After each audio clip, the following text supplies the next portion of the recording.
Hello. So I wanted to make a video today about, not about a specific record or a specific audiophile release. I'm showing some recent releases from the Acoustic Sounds reissue of the Verve, Impulse and various other labels, MRC, Philips I think.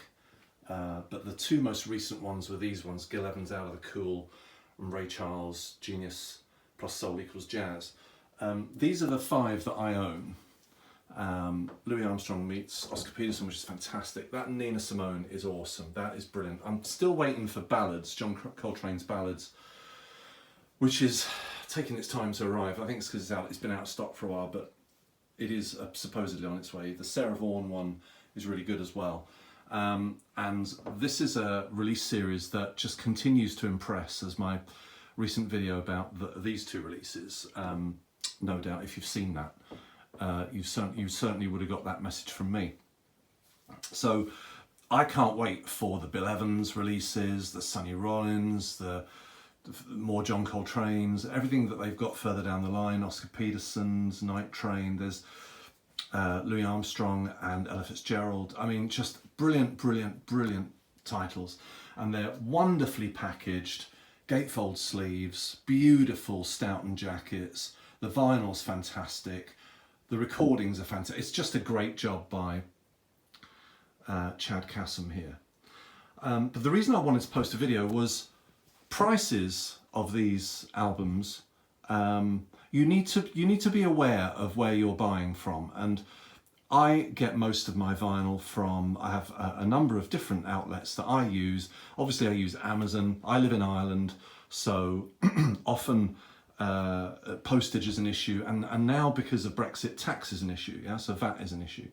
So I'll buy from Amazon, but not always the UK store. I'll buy from the German store, and I find that sometimes you get a cheaper price from the German store, and sometimes you get a cheaper price from the UK store.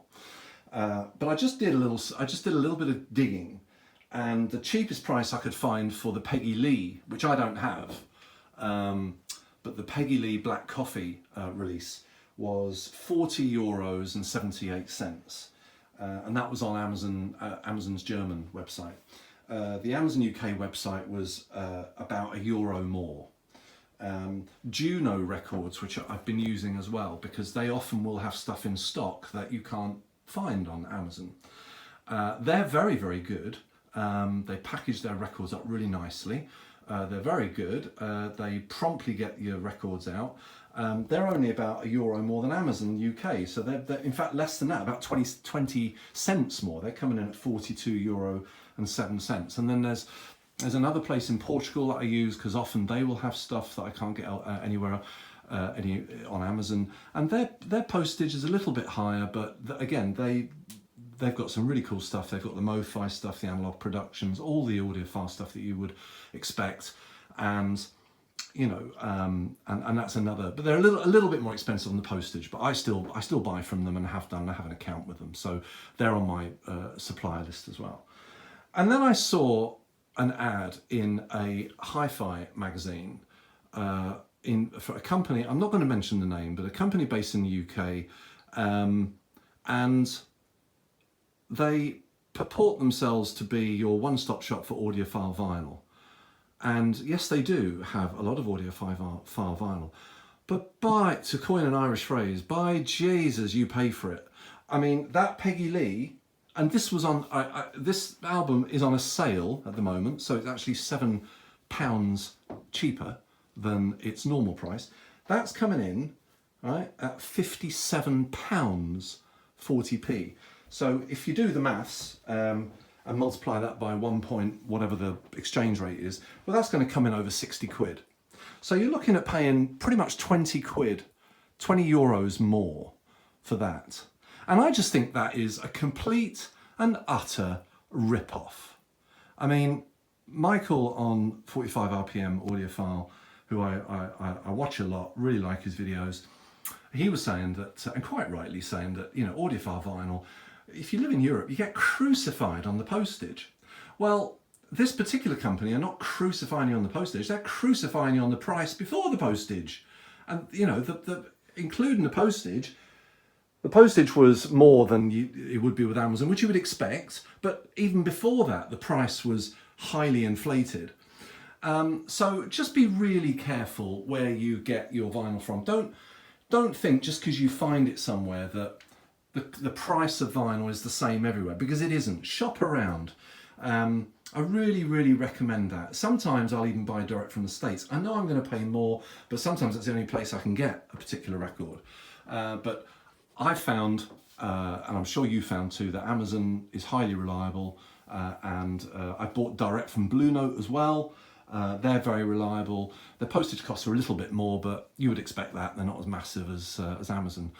Juno in the UK, really, really good, and they stock a load of stuff.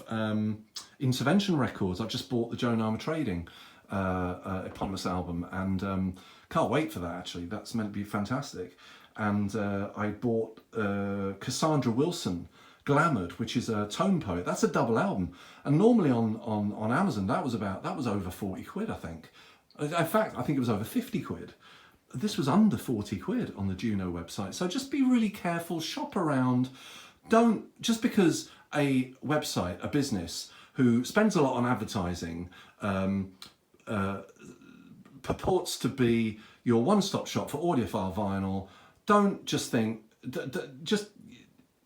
don't think that they are pricing themselves the same as everyone else, because they're not. And in fact, if you see their ads in magazines, then that's probably why they're inflating their prices a bit. So it gets my goat, I tell you, it really does, when you're having to pay, you know, instead of paying 40 euros, you're paying 60. That's 50% more. 50% more for an album. And this is a company that's supposedly for the audiophile enthusiast, you know, the record enthusiast. I just think that is just ripping people off, frankly. And there's no other word for it. So a bit of an angry video from me today, but this series from Acoustic Sounds really is fantastic. If you haven't bought any of them, I highly recommend that you do before they go out of print, because the John Coltrane one went out of print. That was, yeah, I Love Supreme. Now, I didn't get that one because I've got the Speaker's Corner issue, which is fantastic. Ballads I really wanted, and I'm still waiting for it. I've got the Bill Evans's on order, which I think, and also the Sonny Rollins, and what's the other one? Blues and the Abstract Truth, Oliver Nelson. Yeah, that looks amazing. So I was listening to Ray Charles today, and it's fantastic. And I was listening to Gil Evans. I'll probably listen to a bit of Pastel Blues later, as soon as I finished listening to The Gouster by David Bowie, which is fantastic. Anyway, that's enough from me. Shop around. Make sure you get the best price you can. There are better prices out there. Don't be suckered into paying these charlatans 50% more of your hard-earned money, and don't get ripped off.